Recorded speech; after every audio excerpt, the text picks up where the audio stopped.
बच्चों, आज हम बात करते हैं एंजाइम से।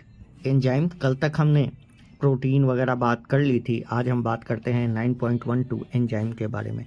इसमें हम सीखेंगे एंजाइम क्या है, एंजाइम के स्ट्रक्चर कैसे होते हैं, कौन सा स्ट्रक्चर फंक्शनल होता है, नोमेनक्लेचर के बारे में, टाइप्स ऑफ एंजाइम के बारे में, को एंजाइम्स के बारे में, इन सभी के बारे में सीखेंगे। कहता है कि ऑल एंजाइम्स आर प्रोटीन। यदि हम राइबोजाइम को हटा दें तो बाकी सारे एंजाइम्स क्या है? प्रोटीन है। राइबोजाइम क्या है? कुछ न्यूक्लिक एसिड, जैसे 23S RNA होता है ना, rRNA होता है, rRNA जो होता है वो एंजाइम की तरह काम करता है, याद है? तो कुछ न्यूक्लिक एसिड जैसे rRNA सम, ठीक है, एंजाइम की तरह काम करते हैं। तो यदि हम जितने भी प्रोटीन हैं, जितने भी एंजाइम है वो प्रोटीन है, किसको छोड़ के? राइबोजाइम को छोड़ के। अच्छा, एंजाइम में भी primary structure, secondary structure, primary structure, secondary और टर्सरी स्ट्रक्चर पाया जाता है। जैसे प्रोटीन में प्राइमरी, सेकेंडरी, टर्सरी स्ट्रक्चर होता है, वैसे ही एंजाइम में भी प्राइमरी, सेकेंडरी और टर्सरी स्ट्रक्चर होता है। मगर एंजाइम का टर्सरी स्ट्रक्चर ही बैकबोन, टर्सरी स्ट्रक्चर जो होता है वही बैकबोन ऑफ प्रोटीन है। वो प्रोटीन का ही, मतलब वो टर्सरी स्ट्रक्चर ही एंजाइम का बैकबोन है। एंजाइम का बैकबोन है, मतलब एंजाइम जो होता है वो टर्सरी स्ट्रक्चर का ही बना होता है। ऐसा कहने का मतलब है कि एंजाइम जो है वो टर्सरी स्ट्रक्चर का बना होता है। टर्सरी स्ट्रक्चर कैसा होता है? हॉलो वुलन बॉल की तरह होता है। जब एंजाइम आपस में जब प्रोटीन आपस में फोल्ड करते हैं तो hollow woollen ball like structure बन जाता है, और उसी को टर्सरी स्ट्रक्चर कहते हैं। और वही बैकबोन ऑफ प्रोटीन क्या बनाता है? टर्सरी स्ट्रक्चर, और उसी को आप एंजाइम कह देते हो।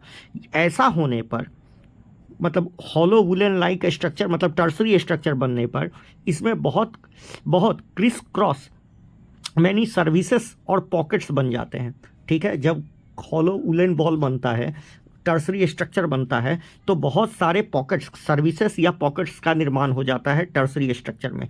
इसी पॉकेट्स को एक्टिव साइट कहा जाता है। इसी एक्टिव साइट में सबस्ट्रेट क्या करता है? फिल करता है।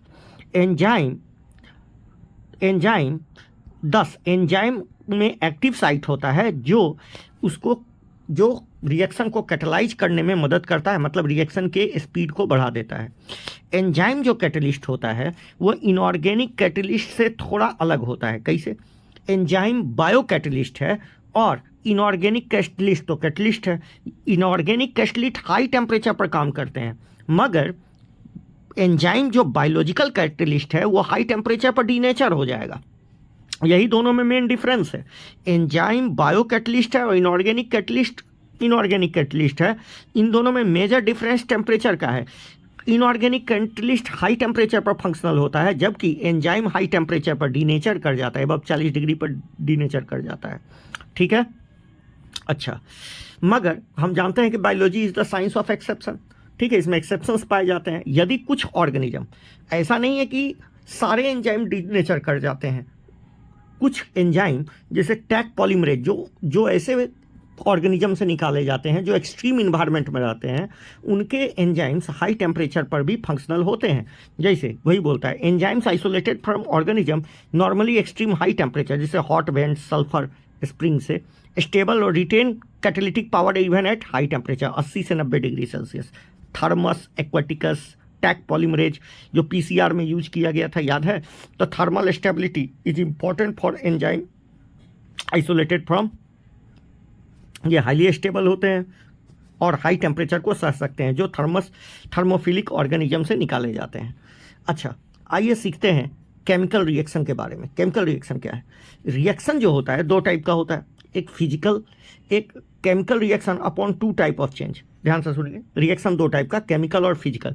फिजिकल चेंज आप उसमें कहोगे जिसमें या तो शेप में चेंज हो, चेंज इन शेप, ठीक है, विदाउट ब्रेकिंग ऑफ बॉन्ड्स, ठीक है, जिसमें क्या हो बेटे?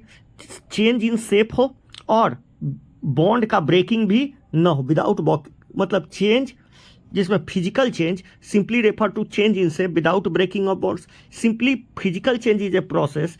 देखो ध्यान से सुनो, फिजिकल चेंज वो चेंज है जिसमें चेंज इन शेप होता है बिना ब्रेकिंग ऑफ बॉन्ड के, और दूसरा जिसमें स्टेट का चेंज हो। फिजिकल चेंज दो टाइप का, या तो शेप में चेंज हो, नहीं तो क्या हो बेटे? स्टेट में चेंज हो, किस में चेंज हो, शेप में चेंज या स्टेट में चेंज को ही क्या बोलोगे, फिजिकल चेंज।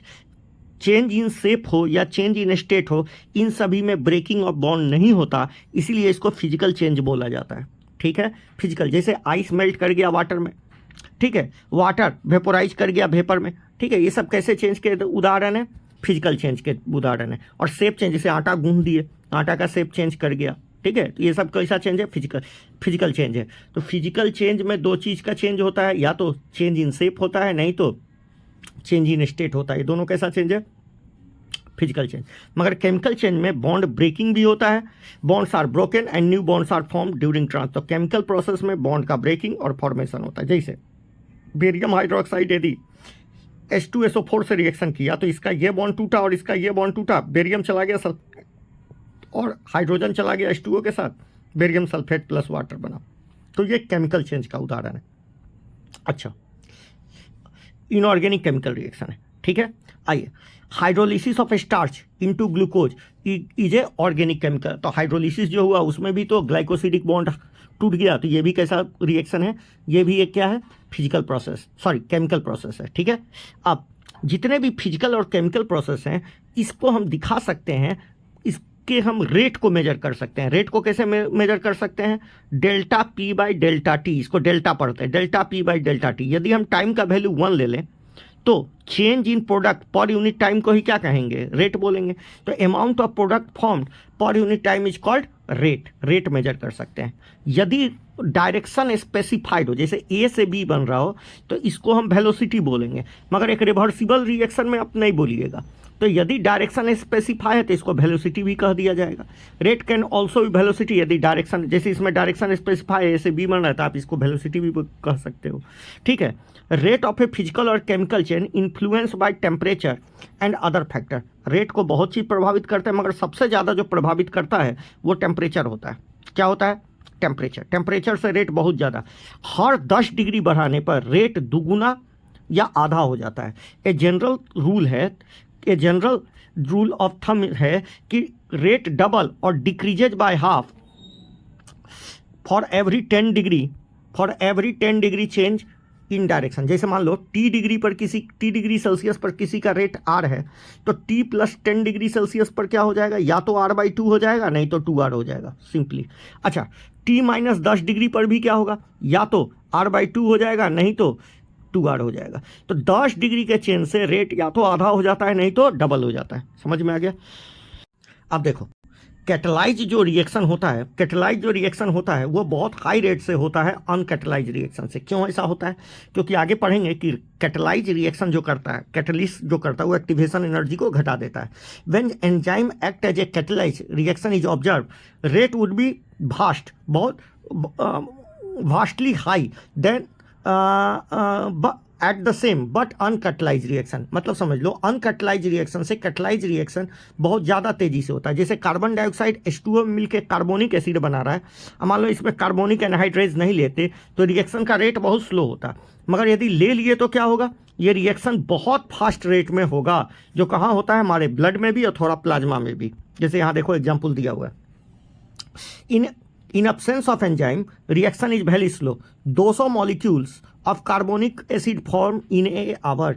मतलब 200 मॉलिक्यूल्स कार्बोनिक एसिड बनता है 1 आवर में। बाय यूजिंग द एंजाइम, कौन सा एंजाइम भाई, कार्बोनिक एनहाइड्रेज। कहाँ पाया जाता है, with in the cytoplasm. Carbonic anhydrase जो रिएक्शन को 6000 ड्रामेटिकली 6000 मॉलिक्यूल, मतलब इकाई दहाई सैकड़ा हज़ार 10,000 लाख 6 लाख मॉलिक्यूल किसका बनेगा बेटा, 6 लाख मॉलिक्यूल बनने लगेगा कार्बोनिक एसिड का। सोच लो, carbonic acid form every second. यहाँ 1 आवर में 200 मॉलिक्यूल बन रहा था बिना कैटलिस्ट के। अब 1 सेकंड में 6 लाख मॉलिक्यूल बनने लगेगा यदि आपने कार्बोनिक एसिड डाल दिया। तो देख रहे हैं रिएक्शन कितना गुना बढ़ गया, 10 मिलियन टाइम, मतलब 1 अरब गुना बढ़ गया। कितना गुना बढ़ गया बेटा, 1 मिलियन टाइम्स बढ़ गया। इसका मतलब पावर ऑफ एंजाइम इज बहुत ज़्यादा है, इनडिस्क्राइब इंडेड, ठीक है।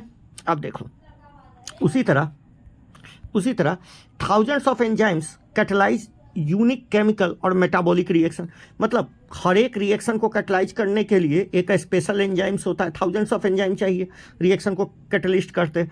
मल्टी स्टेप केमिकल रिएक्शन, जैसे ग्लाइकोलिसिस क्या है, मल्टी स्टेप केमिकल रिएक्शन है, ठीक है। अच्छा, when each step is catalyse by same enzyme complex और different enzyme is called metabolon. हम जानते हैं हमें तो मेटाबॉलिक पाथवे चलता है, मतलब बहुत सारा मेटाबॉलिक रिएक्शन लिंक्ड होता है, और हर एक 10 ग्लाइकोलिसिस जो 10 स्टेप का प्रोसेस है उसमें 10 एंजाइम की ज़रूरत होती है कि नहीं होती है, ठीक है। फॉर एग्जांपल ग्लूकोज से पायरुविक एसिड बना, ग्लूकोज से pyruvic acid is an actually A metabolic pathway, glucose became pyruvic acid, different enzymes catalyse metabolic reaction. 10 step होते हैं तो 10 क्या चाहिए, 10 एंजाइम्स चाहिए।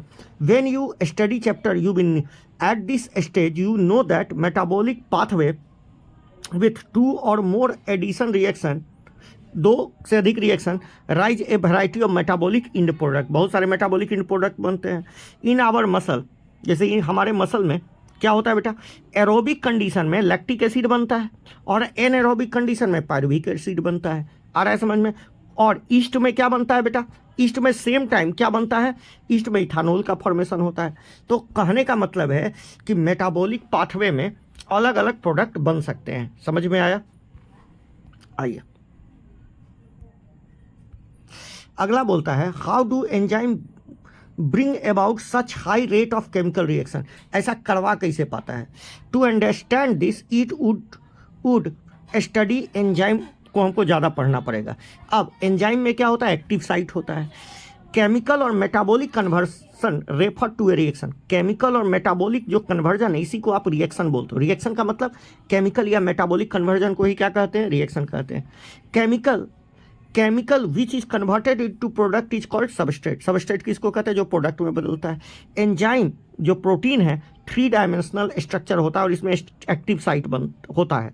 यही एक्टिव साइट कन्वर्ट करता है सबस्ट्रेट को प्रोडक्ट में। सिंबॉलिकली ऐसे लिखा जाता है और इसके ऊपर एंजाइम लिख दिया जाता है, मतलब सबस्ट्रेट से बना प्रोडक्ट और इसके ऊपर क्या लिख दिया गया बेटा, एंजाइम, ठीक है। आओ इधर, now it is understand that substrate has bind to enzyme at active site. कहाँ पर सबस्ट्रेट कहाँ बाइंड करता है, एक्टिव साइट पर बाइंड करता है, जो कि एक क्लिफ्ट या पॉकेट है उनमें, मतलब जैसे ये एंजाइम हुआ ना, ये एंजाइम, तो ये जो क्लिफ्ट है इसी को क्या बोलते हैं, सबस्ट्रेट बोलते हैं। आ रहा है समझ में, इसको क्या बोलेंगे बेटा, ये एंजाइम है और ये इसका एक्टिव साइट है। Substrate has to diffuse towards the active site, substrate diffuse होता है, पहला डिफ्यूजन ही होता है एक्टिव साइट में, जहां ये सबस्ट्रेट से ऑब्लिगेटरी फॉर्मेशन करके क्या बनाता है, एंजाइम सबस्ट्रेट कॉम्प्लेक्स का। ये ट्रांजिएंट होता है, बहुत कम समय के लिए बनता है, ठीक है। बाद में during this state substrate is bound to enzyme active site, new structure of substrate is called transition state is formed, मतलब एंजाइम सबस्ट्रेट जो कॉम्प्लेक्स बना ये हाई एनर्जेटिक कॉम्प्लेक्स होता है, ट्रांजिएंट होता है, और ये स्टेट ट्रांजिएंट स्टेट कहलाता है। ट्रांजिएंट स्टेट मतलब ये बदल रहा होता है, मतलब धीरे धीरे सबस्ट्रेट किसमें, जैसी उसमें बंद एंजाइम में सबस्ट्रेट जाएगा तो उसमें केमिकल ट्रांसफॉर्मेशन होना शुरू हो जाएगा। अब देखिए क्या बोलता है, तो ये ट्रांजिएंट स्टेट है, कहता है transient very soon expected bond breaking and bond making complete हो जाता है, the product is release from the active site. In other words structure of substrate get transform into structure of product, structure of product में बदल जाता है, बाद में उसको रिलीज कर दिया जाता है। The pathway of this transformation through called transient state structure, मतलब ये जो पाथवे होता है ये ट्रांजिएंट स्टेट स्ट्रक्चर से फॉलो करते हुए आगे बढ़ता है। There could be many more alter structure state between stable state and the product. Implicit the क्या बोलता है बेटा, implicit the statement is the other internal structure unstable, मतलब जो ट्रांजिएंट स्टेट होता है वो क्या होता है, अनस्टेबल होता है। Stability is something release energy molecule in the structure, stability is something related with energy status of the molecule, stability is directly proportional to inversely stability जो होता है, स्टेबिलिटी जो होता है वो एनर्जी का क्या होता है बेटा, इन्वर्सली प्रोपोर्शनल होता है, मतलब जिस मॉलिक्यूल की एनर्जी कम होगी उसकी स्टेबिलिटी ज़्यादा होगी।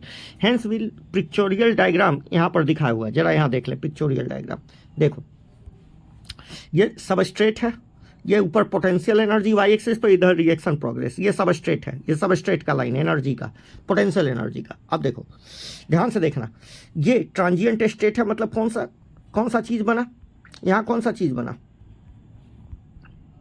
यहाँ पर क्या चीज़ बना, यहाँ पर ट्रांजिएंट स्टेट है, मतलब यहाँ पर क्या बन रहा है, एंजाइम सबस्ट्रेट कॉम्प्लेक्स यहाँ पर बन रहा है, एंजाइम सबस्ट्रेट कॉम्प्लेक्स बना, ये हाई एनर्जेटिक स्टेट है। और इसके बाद प्रोडक्ट का फॉर्म, तो प्रोडक्ट लो एनर्जी पर है, मतलब ये प्रोसेस कैसा होगा, इग्जोथर्मिक। कैसा होगा बेटा, इग्जोथर्मिक। क्यों, प्रोडक्ट की एनर्जी कम है और सबस्ट्रेट की एनर्जी ज़्यादा है, तो एनर्जी इतना रिलीज हो गया। अच्छा, यहाँ से जहाँ तक एनर्जी को क्या बोले, एक्टिवेशन एनर्जी, और इस भी एनर्जी को क्या बोले, एक्टिवेशन। तो ध्यान से देखो समझ जाओगे। यहाँ देखो, ये जो पाथ दिखाया हुआ है ये बिना एंजाइम वाला है और ये पाथ एंजाइम वाला है। तो एंजाइम में ने क्या किया, इस रास्ते को ही छोटा कर दिया, जिससे रिएक्शन क्या हो गया, तेज हो गया। और बिना एंजाइम वाले का रास्ता क्या था, बहुत ज़्यादा था। तो एंजाइम ने एक्चुअली में क्या किया, जो रिएक्शन को करवाने के लिए ऊर्जा की ज़रूरत थी उसको कम कर दिया, तो रास्ता छोटा हो गया और रिएक्शन प्रोडक्ट में बदल गया, इसलिए रिएक्शन का रेट फास्ट हो जाता है। तो कोई पूछेगा कि कैटलिस्ट रिएक्शन को कैसे करवा देता है, तो आप सिंपली बोलना कि कैटलिस्ट एक्टिवेशन एनर्जी को कम कर देता है। आ गया समझ में। अब देखो, अब इसी बात को समझाया गया है। कहता है वाई एक्सिस रिप्रेजेंट सब, तब हम क्या बोल रहे हैं, फैक्टर अफेक्टिंग एंजाइम एक्टिविटी। वो सारे फैक्टर जो टर्सरी स्ट्रक्चर ऑफ प्रोटीन को प्रभावित करेंगे, वो सब किसको प्रभावित कर देंगे बेटा, वो सब एंजाइम की एक्टिविटी को प्रभावित करेंगे। इसमें टेम्परेचर और पीएच है, चेंज इन सबस्ट्रेट कंसंट्रेशन है, सबस्ट्रेट कंसंट्रेशन, और तीसरा स्पेसिफिक केमिकल से मेरा इनहिबिटर से है, ठीक है, inhibitor.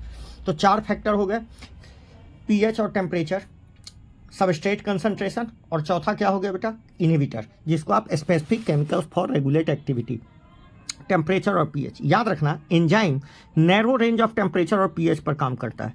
High temperature, high activity of particular temperature, मतलब highest activity of particular temperature और पीएच पर एंजाइम की एक्टिविटी, मतलब एक हाईएस्ट एक्टिविटी एंजाइम का रिकॉर्ड किया जाता है एक पार्टिकुलर पीएच और टेम्परेचर पर। इसको ऑप्टिमम टेम्परेचर और ऑप्टिमम पीएच कहते हैं।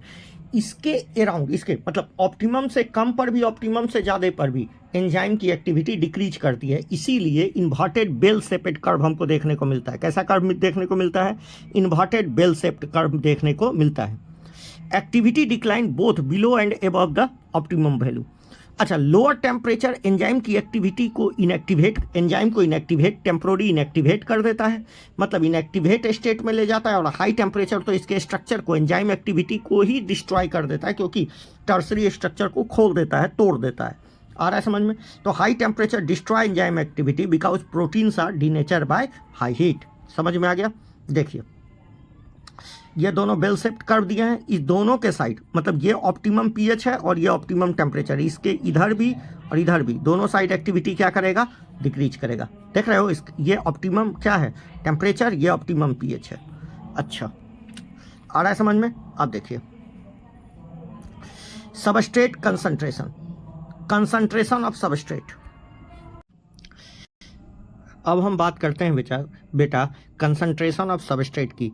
यदि हम कंसंट्रेशन ऑफ सबस्ट्रेट को बढ़ाएं तो वेलोसिटी भी हम देखते हैं कि बढ़ता चला जाता है, मगर ये एक लिमिट तक ही बढ़ता है, ठीक है। Ultimately leads to maximum velocity, उसके बाद ये बढ़ना बंद हो जाता है। फर्दर चाहे काहे नहीं आप कंसंट्रेशन ऑफ सबस्ट्रेट बढ़ाएं। ऐसा क्या होता है, शुरू में सबस्ट्रेट का कंसंट्रेशन कम होता है, इसलिए जैसे जैसे सबस्ट्रेट बढ़ाते हो, सबस्ट्रेट एंजाइम से बाइंड करता रहता है और वेलोसिटी बढ़ता रहता है। मगर जब सबस्ट्रेट बहुत ज़्यादा हो जाता है तो एंजाइम तो लिमिटेड है, तो एंजाइम फ्यूअर पड़ जाते हैं, जिस वजह से सारे एंजाइम सैचुरेट हो चुके होते हैं।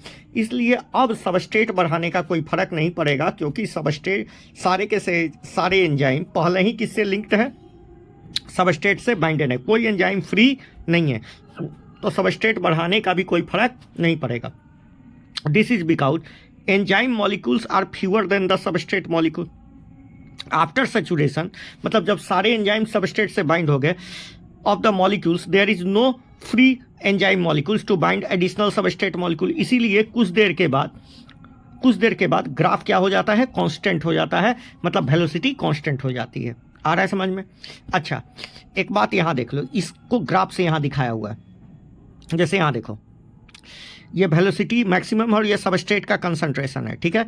शुरू में वेलोसिटी बढ़ रहा है और ये पैराबोलिक कर्व है, देख रहे हो। एक समय के बाद ये ग्राफ कांस्टेंट हो गया, यहाँ पर आके ग्राफ कांस्टेंट हो गया, यहाँ मैक्सिमम को आ गया।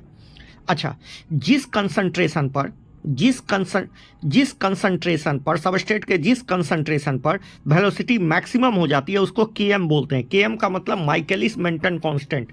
तो माइकलिस मेंटन कांस्टेंट क्या है? ये सबस्ट्रेट कंसंट्रेशन ही है जिस कंसंट्रेशन पर वेलोसिटी अपने मैक्सिमम का क्या हो जाता है, आधा हो जाता है। तो ये पूछा जा सकता है, इसको माइकलिस मेंटन कांस्टेंट कहते हैं, ठीक है। आइए, अच्छा, एक्टिविटी ऑफ एंजाइम इस बात पर भी डिपेंड कर, also sensitive presence of specific chemicals, जिसको आप इनहिबिटर बोल रहे हो, ठीक है। व्हेन बाइंडिंग ऑफ केमिकल सट ऑफ द एंजाइम एक्टिविटी, इसको कहते हैं इनहिबिटर। तो आपको एक ही इनहिबिटर ऐसे तीन होते हैं। इनहिबिटर वो होते हैं जो एंजाइम की एक्टिविटी को शट डाउन कर देते हैं, ठीक है। और इसी को इनहिबिटर बोलते हैं, इनहिबिशन बोलते हैं, और केमिकल को इनहिबिटर बोलते हैं। इस प्रोसेस को इनहिबिशन बोलते हैं और केमिकल को इनहिबिटर बोलते हैं। तो इनहिबिटर स्पेसिफिक केमिकल होते हैं जो एंजाइम की एक्टिविटी को कम कर देते हैं। आप इनहिबिटर तीन टाइप के होते हैं, आपको बस एक पढ़ना है, केमिकल इनहिबिटर, ठीक है, जिसमें आप मेलोनेट को पढ़ोगे। किसमें पढ़ोगे? मेलोनेट, जो सक्सीनेट को क्या करता है बेटा? सक्सीनेट को मिमिक करता है और कम्पिटेटिव इनहिबिटर का काम करता है, और सक्सीनेट के बदले जाके सक्सीनिक डिहाइड्रोजिनेज पर वही बाइंड कर जाता है, जिससे एक्टिविटी कम हो जाती है और बैक्टीरिया को मारने में कम होता है। तो देखिए, inhibitor closely resemblance with substrate of molecular structure, मतलब इनहिबिटर का मॉलिक्यूलर स्ट्रक्चर और सबस्ट्रेट का मॉलिक्यूलर स्ट्रक्चर एक जैसा होता है, ठीक है। Inhibit the activity of enzyme is known as competitive inhibitor. आ गया समझ में? The close structure similarity with the substrate, inhibitor compete with the substrate to bind the active site, ठीक है। Binding site of the molecule, मतलब active site पर bind. Consequently substrate can not bind, as a result enzyme का activity decline कर जाता है। जैसे अभी बोले, सक्सीनिक डिहाइड्रोजिनेज एक एंजाइम है जिसमें मेलोनेट क्लोज रिजेम्बलेंस शो करता है, किससे? सक्सीनेट से। तो मेलोनेट क्या है? इनहिबिटर है, किसका? कौन सा सबस्ट्रेट का मिमिक करता है? सक्सीनेट का। और किसकी एक्टिविटी को कम कर देता है? सक्सीनिक डिहाइड्रोजिनेज की एक्टिविटी को कम कर देता है। आ रहा है समझ में? और सच कम्पिटेटिव इनहिबिटर ये बैक्टीरिया को कंट्रोल करने में, बैक्टीरियल पैथोजन को कंट्रोल करने में महत्वपूर्ण भूमिका निभाता है। देख लीजिए, आ गया समझ में? अब यदि हम बात करें classification and nomenclature of enzyme, ठीक है, तो देखिए, थाउजेंड्स ऑफ एंजाइम डिस्कवर हो चुके हैं, आइसोलेट और स्टडी किए जा चुके हैं, ठीक है। एंजाइम्स को classified different groups based on type of reaction they catalyse, मतलब एंजाइम को अलग अलग ग्रुप में बांटते हैं कि कैसे कैसे वो रिएक्शन को कैटलाइज कर रहा है। इस हिसाब से एंजाइम को 6 क्लास, 4 से 13 सब क्लास और 4 डिजिट नंबर दिया जाता है, named according to 4 digit number. मतलब पहला नंबर क्या बताएगा? क्लास। दूसरा क्या बताएगा? सब क्लास, ठीक है। तीसरा क्या बताएगा? उनका सब क्लास। और चौथा उनका नाम बताता है, ठीक है। तो 4 डिजिट नंबर से दिखाते हैं। कितने नंबर से दिखाते हैं? तो एंजाइम के 6 क्लास होते हैं, 4 से 13 सब क्लास होते हैं, और 4 डिजिट नंबर से इनको दिखाया जाता है, ठीक है। पहला 6 क्लास कौन कौन है? पहला ऑक्सीडो रिडक्टेज या रेडॉक्स रिएक्शन कराने वाला एंजाइम, मतलब हाइड्रोजन का ट्रांसफर कराएगा। Enzyme which catalyse oxido reduction, मतलब ऑक्सीडेशन और रिडक्शन कराता है, रेडॉक्स रिएक्शन कराता है। जैसे ये देखो, एस रिड्यूस है और ये ऑक्सीडाइज है, तो ये ऑक्सीडाइज हो जाएगा और ये रिड्यूस हो जाएगा। आ गया समझ में?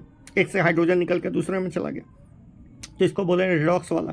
तो ऑक्सीडो रिडक्टेज पहला क्लास हुआ। दूसरा ट्रांसफरेज क्या करता है? अदर देन हाइड्रोजन, एक ग्रुप को दूसरे ग्रुप से ट्रांसफर कर देता है। जैसे यहाँ देखो, एक एंजाइम है ट्रांसफरेज, जो क्या कर रहा है?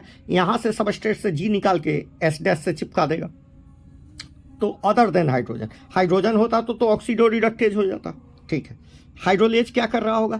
तोड़ रहा होगा बॉन्ड को पानी डाल के। कौन कौन बॉन्ड को? जैसे ईस्टर, ईस्थर पेप्टाइड बॉन्ड को, सीसी बॉन्ड को, सी हेलाइड बॉन्ड को, पीएन बॉन्ड को यदि दोनों तरफ पानी पानी लगा दे तो क्या हो जाएगा, वो टूट जाएगा। आ रहा है समझ में? मतलब जैसे हमने पानी निकाल के बनाया था ना, ईस्टर बनाया था, ईथर बनाया था, पेप्टाइड बनाया था, तो यदि पानी लग जाए तो वो फिर से टूट जाएंगे। आ गया समझ में? दूसरा, लाइगेज क्या कर रहा होगा? लाइगेज भी रिमूव कर रहा होगा, तोड़ रहा होगा, मगर यहाँ जब तोड़ेगा तो बीच में डबल बॉन्ड का फॉर्मेशन होगा। कैसा बॉन्ड का फॉर्मेशन होगा? यहाँ पानी नहीं लगेगा। Enzyme that catalyse removal of group from substrate by mechanism other than hydrolysis. और कैसा बॉन्ड का फॉर्मेशन कराएगा? डबल बॉन्ड का। इसको लाइगेज कहेंगे। क्या बोलेंगे? लाइगेज। तो ये चौथा हो गया। पहला कौन हुआ? ऑक्सीडोरिडक्टेज या डिहाइड्रोजिनेज। दूसरा ट्रांसफरेज। तीसरा हाइड्रोलेज। चौथा लाइगेज। पांचवा आइसोमरेज। आइसोमरेज एक फॉर्म को दूसरे फॉर्म में चेंज कर देगा। ठीक है। इंटर कन्वर्जन ऑफ ऑप्टिकल और ज्योमेट्रिकल पोजिशनल आइसोमर, जैसे ग्लूकोज 6 फॉस्फेट, फ्रुक्टोज 6 फॉस्फेट। आ रहा है? Glucose 6 phosphate, fructose 6 phosphate. तो enzyme which catalyse inter conversion of optical, geometrical या पोजिशनल आइसोमरिज्म जो करवाएगा वो क्या होगा? आइसोमरेज। और लाइगेज, लाइगेज क्या करेगा बेटा? जोड़ेगा। लाइगेज क्या करता है? लाइगेज जोड़ता है। याद है ना लाइगेज? तो टू डिफरेंट कंपाउंड को जो लिंक करे उसको क्या बोलेंगे? लाइगेज।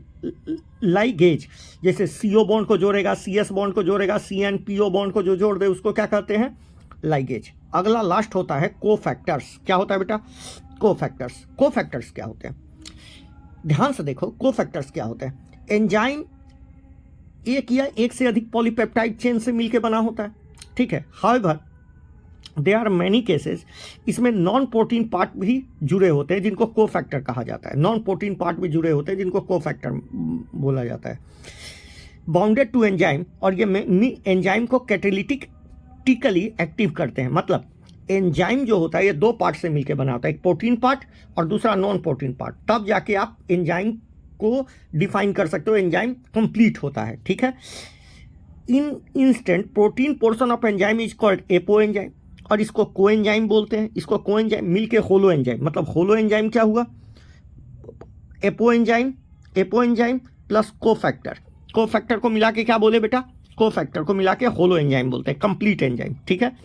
कोफैक्टर 3 टाइप के होते हैं, प्रोस्थेटिक ग्रुप, कोएंजाइम्स और मेटल साइन। कितने आयन होते हैं? 3 टाइप के कोफैक्टर होते हैं। पहला प्रोस्थेटिक ग्रुप, ये ऑर्गेनिक कंपाउंड होता है जो डिस्टिंग्विश फ्रॉम अदर कोफैक्टर। ये कोफैक्टर ही हैं, प्रोस्थेटिक ग्रुप कोफैक्टर ही हैं जो टाइटली बाउंडेड होते हैं एपो एंजाइम से। ठीक है। जैसे peroxidase catalyse the breakdown of hydrogen peroxide what. जैसे पेरोक्सीडेज क्या है? पेरोक्सीडेज एक एंजाइम है जो कैटलाइज करता है हाइड्रोजन पेरोक्साइड को वाटर और ऑक्सीजन में तोड़ता है। इसमें जो हीम पार्ट होता है वो कौन सा पार्ट है? प्रोस्थेटिक ग्रुप है। वो कौन सा है? वही प्रोस्थेटिक ग्रुप है। मतलब पेरोक्सीडेज में हीम पार्ट जो होता है वो प्रोस्थेटिक ग्रुप होता है। That is the part of active site of the enzyme. उसी तरह दूसरा होता है कोएंजाइम्स। दूसरा क्या बताए? कोएंजाइम। तो coenzyme are also organic compounds but association with apo enzyme is transient. ये ट्रांजिएंट मतलब बहुत कम समय के लिए जुड़ता है, मतलब जब एक्टिव करना होता है तभी जुड़ता है। During the course of catalysis जुड़ता है। जैसे कोएंजाइम्स ये serve as a cofactor in number of different enzyme catalyse reaction. मतलब कोएंजाइम्स जुड़ के एंजाइम को एक्टिव करता है और कोफैक्टर की तरह काम करता है। जैसे हम बोले the essential chemical component of coenzymes are vitamins. मतलब कोएंजाइम्स मतलब the essential chemical component of coenzymes क्या होते हैं? विटामिन्स होते हैं। कोएंजाइम्स का इसेंशियल कंपोनेंट क्या होता है? विटामिन्स। जैसे यहाँ देखो कोएंजाइम 2 हैं। कौन? निकोटिनामाइड, एडेनिन डाइन्यूक्लियोटाइड और NADP। इसका कंपोनेंट कौन सा है? कंटेन। इसमें क्या पाया जाता है? किस में पाया जाता है? नियासिन में पाया जाता है। Contain niacin. मगर ये है कोफैक्टर और इसमें नियासिन पाया जाता है। Contain niacin. ठीक है। अगला मेटल आयंस। ध्यान से सुनो। Number of enzyme require metal ion for their activity. बहुत सारे एंजाइम को मेटल आयंस की जरूरत होती है। मेटल आयन क्या करते हैं?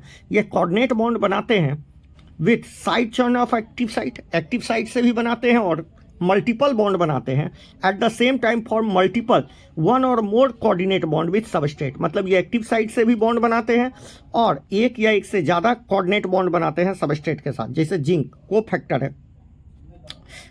है प्रोस्थेटिक एंजाइम। कौन सा प्रोस्थेटिक एंजाइम? कार्बोऑक्सीपेप्टाइडेज का कोफैक्टर कौन सा है बेटा? जिंक है। ठीक है। अच्छा, कैटालिटिक एक्टिविटी इज लॉस्ट। यदि हम बोल दें कि ये हम कैसे पहचानेंगे कि कोफैक्टर बहुत जरूरी है? यदि कोफैक्टर को निकाल दें एंजाइम से तो उसका कैटालिटिक पावर लॉस कर जाता है। तो catalytic activity is lost when cofactor is remove from enzyme which testify, जो बताता है कि ये क्रूशियल रोल निभाता है कैटालिटिक एक्टिविटी ऑफ एंजाइम में। अब थोड़ा समरी में देख लेते हैं क्या क्या है। अब यहाँ समरी में देख लीजिए क्या क्या बोल रहा है। क्लोज एग्जामिन लिविंग, और यहाँ तो कुछ नहीं हमको नज़र आ रहा है। अच्छा, यहाँ नज़र आया। माइक्रोमॉलिक्यूल्स में 3 आते हैं, प्रोटीन, न्यूक्लिक एसिड और पॉलीसेकेराइड्स। यही ट्रू मैक्रोमॉलिक्यूल्स हैं। लिपिड्स ट्रू में माइक्रोमॉलिक्यूल नहीं है। लिपिड माइक्रोमॉलिक्यूल के कैटेगरी में नहीं आता। प्रोटीन, न्यूक्लिक एसिड और पॉलीसेकेराइड ही माइक्रोमॉलिक्यूल्स हैं। ये सब पढ़ा दिया गया। जरा यहाँ देख लीजिए। Enzymes are proteins catalyse biochemical reaction of the cell. Ribozyme nucleic acid है जो कैटलिटिक पावर रखता है, मगर ये क्या नहीं होता? प्रोटीन नहीं होता।